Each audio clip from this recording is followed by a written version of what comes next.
రోజుకి 100 రూపాయల ఖర్చుతో ఈ మహాలయ పక్షాల్లో మీ పితృదేవతలకు కాశీ మహాక్షేత్రంలో సెప్టెంబర్ 8 నుండి 21 వరకు జరిగే తిలాహోమంలో పాల్గొనండి. నమస్కారం, వెల్కమ్ టు సుమన్ టీవీ. నేను గీతాంజలి. ప్రస్తుతం మనతో పాటు శ్రీచక్రపీఠం వ్యవస్థాపకులు, ప్రముఖ జ్యోతిష్య పండితులు, బ్రహ్మశ్రీ డాక్టర్ ప్రదీప్ జోషి గురువు గారు ఉన్నారు. వారితో మాట్లాడదాం. గురుగారు నమస్కారం అండి. శ్రీమాత్రే నమః. శ్రీమాత్రే నమః. దేవి శరన్నవరాత్రుల శుభాకాంక్షలు మీకు. జగదంబ అనుగ్రహం.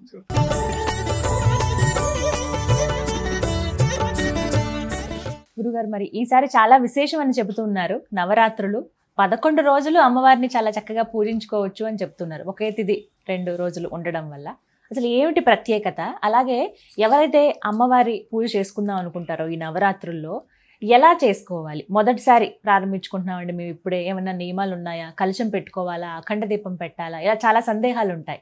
వీటి గురించి మాట్లాడదామండి. శ్రీ గురుభ్యో నమః. శ్రీమాత్రే నమః. శివశక్త్యా యుక్తో యది భవతి శక్త ప్రభవితుం న చేదేవం దేవో న ఖలు కుశల స్పందితుమపి అతస్త్వామారాధ్యాం హరిహర విరించాదిభిరపి ప్రణంతుం స్తోతుం వా కథమకృత పుణ్య ప్రభవతి. శ్రీమాత్రే నమః. దేవీ నవరాత్రులు, దీన్ని శరన్నవరాత్రులు అంటారు. నవరాత్రుల్లో అత్యంత శ్రేష్టమైనటువంటిది, అగ్రగణ్యమైనటువంటిది, సులభమైనటువంటిది, శీఘ్ర ప్రసన్నము కలిగించేటువంటి నవరాత్రుల్లో దేవీ నవరాత్రులు శరన్నవరాత్రులు. ఎందుకోసమంటే సహజీవ శరదాం శతం అని మనకి పెళ్లి మంత్రాల్లో చెప్తారు. అంటే శరదృతువు ఎలాగైతే ఉంటుందో అలా మీరు ఎప్పుడు కూడా జీవితాంతం అలా కలిసి ఉండండి, శరదృతువులాగా మీ జీవితం గడిచిపోవాలి అంటారు. శరదృతువు అంటే అర్థం ఏంటంటే ఇట్స్ అ బ్యాలెన్స్డ్ ఋతువు అనమాట. అంటే శరదృతువులో ఎండ కొడుతుంది, వర్షము పడుతుంది, చలి పెడుతుంది. అంటే మూడు కలిపి సమంగా ఉంటాయి అనమాట. అంటే అతిగా చలి పెట్టదు, అతిగా ఎండ ఉండదు, అతిగా వర్షాలు ఉండవు. సో బ్యాలెన్స్ స్టేట్ లో ఉంటుంది. అంటే లైఫ్ లో మనం బ్యాలెన్స్ స్టేట్ లో ఉండాలి అనేది చాలా ఇంపార్టెంట్. అందుకే ఈ శరన్నవరాత్రి ఏం చేస్తుందంటే లైఫ్ ని బ్యాలెన్స్ చేస్తుంది. బ్యాలెన్స్ చేయడం అంటే మీరు స్టేబుల్ గా ఉండడము. స్టెబిలిటీ చాలా ఇంపార్టెంట్. లైఫ్ లో బ్యాలెన్స్ ఉండాలి. ఏది అతి చేయకూడదు, ఏది లో చేయకూడదు.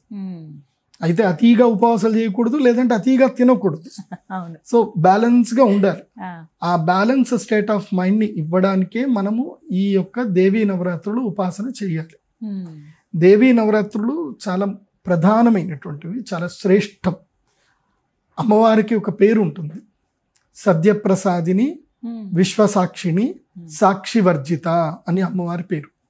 నవరాత్రి ఉపాసన చేసేటువంటి వాళ్ళు లలితా సహస్రనామములో ఈ పేరుని బాగా గుర్తుపెట్టుకోండి.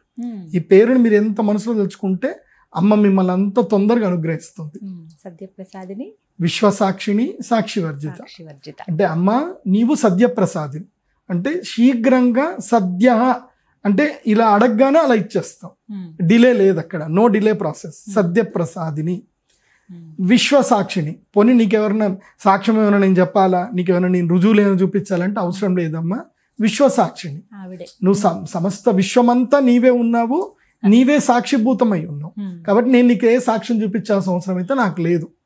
అంటే మనకి ఇంక నిరూపించుకోవాల్సిన అవసరం లేదు. అమ్మ నీ పూజ చేశాను అని చెప్పి మనం నిరూపించుకోవాల్సిన అవసరం లేదు. మనం ఇలా పూజ చేస్తాం, ఆమె అక్కడనే సాక్షిభూతంగా ఉంటుంది. సో ఆమెకి సాక్షి వర్జిత, ఆమెకి ఏ సాక్షి అవసరం లేదు, సాక్ష్యాలు చూపించాల్సిన అవసరం లేదు. సో ఇది చాలు మనకి. అంటే అమ్మ అనుగ్రహం, అమ్మ మా దగ్గరనే ఉంది, మనకి తొందరగా అనుగ్రహిస్తుంది అని చెప్పడానికి ఈ 3 నామాలు ఎక్కువగా ఉపయోగపడతాయి. సద్యప్రసాదిని, విశ్వసాక్షిని, సాక్షివర్జిత. సో ఇలా అమ్మవారిని ఈ పేరుతోటి తలుచుకుంటూ లలితా సహస్రనామం చదువుకుంటూ నిత్యము ఈ నామాన్ని మనసులో అనుకుంటూ దేవీ నవరాత్రి ఉపాసన చేయగలరు. ఉపాసన విధి విధానంలో ఏంటంటే మొట్టమొదటిగా ఎలా చెయ్యాలి అనేది చెప్తాను, జాగ్రత్త వినండి, ఇది అందరూ పాటించండి. 1, 21వ తారీఖు మహాలయ అమావాస్య ఉంటుంది. ఈ 21వ తారీఖు ఏం చేయాలి? ఎవరైతే తమ ఇంట్లో నవరాత్రులు చేసుకుందాం అనుకుంటున్నారో 21వ తారీఖు మొత్తం కూడా ఇంట్లో స్వచ్ఛ భారత్ కార్యక్రమం పెట్టుకోవాలి. ఇల్లు మొత్తం కూడా బూజు లేకుండా ఇల్లు అంతా నీట్గా కడిగేసుకోవాలి. 21 మొత్తం క్లీన్ చేసుకోవాలి. అమావాస్య రోజే అన్ని క్లీన్ చేసుకోవాలి. క్లీన్ చేసుకొని కొన్ని సాంప్రదాయాల్లో, అంటే శ్రీ విద్యా సాంప్రదాయంలో, కొన్ని సాంప్రదాయంలో అనుష్ఠానం చేసుకునేటువంటి వాళ్ళు మహాలయ అమావాస్య రోజు నుంచే వాళ్ళ నవరాత్రి దీక్ష ప్రారంభమైపోతుంది.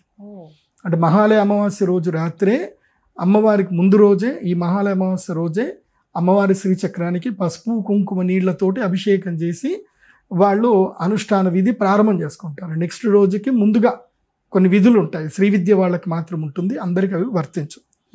అందుకే మీరు శృంగేరి శంకరమఠం వెళ్ళారనుకోండి, మీరు ఇప్పుడు నల్లకుంటలో ఉంటుంది హైదరాబాద్లో అయితే కనుక, భాగ్యనగరంలో నల్లకుంటలో శృంగేరి శంకరమఠం ఉంటుంది. అక్కడ మీరు వెళితే శారదాంబ అమ్మవారికి మహాలయ అమావాస్య రోజు జనాలు పోటెడతారు, అక్కడ విపరీతం ఉంటారు. ఆ రోజు అమ్మవారికి మహాలయ అమావాస్య రోజు నిజరూప దర్శనము, అభిషేకాలు, స్వర్ణగౌరి అమ్మవారికి దర్శనము చాలా అద్భుతంగా ఉంటుంది. అంటే ఆ రోజు నుంచే సెలబ్రేషన్ స్టార్ట్ అయిపోతుంది, మహాలయ అమావాస్య నుంచి స్టార్ట్ అయిపోతుంది. వాస్తవంగా ఏంటంటే కొన్ని సాంప్రదాయంలో ఉన్నటువంటి వాళ్ళు ఏం చేస్తారంటే ఈ మహాలయ అమావాస్య రోజు, అంటే పెద్ద పెద్ద దేవస్థానాలు కానీ ఏదైనా సరే, ఈ మహాలయ అమావాస్య రోజు అమ్మవారి ముందు రాసి పోస్తారు. ఒక పసుపన్నము, ఒక పెద్ద రాసి పోసి ఒక పెద్ద చాప పరిచి చాప మీద పసుపన్నం వేసి దాని మీద పసుపు కుంకుమ పెట్టి పువ్వులు పెట్టి కర్పూరం వెలిగించి అమ్మవారికి కళ్ళకి గంతలు కడతారు. కళ్ళకి గంతలు కట్టి ముఖానికి ఒక ఆచ్ఛాదనం వేసి ఇదంతా వేసి అమ్మవారికి ముఖం అద్దానికి చూపిస్తూ కర్పూరం వెలిగించి అమ్మవారికి అద్దంలో అమ్మ ముఖం చూపిస్తారు.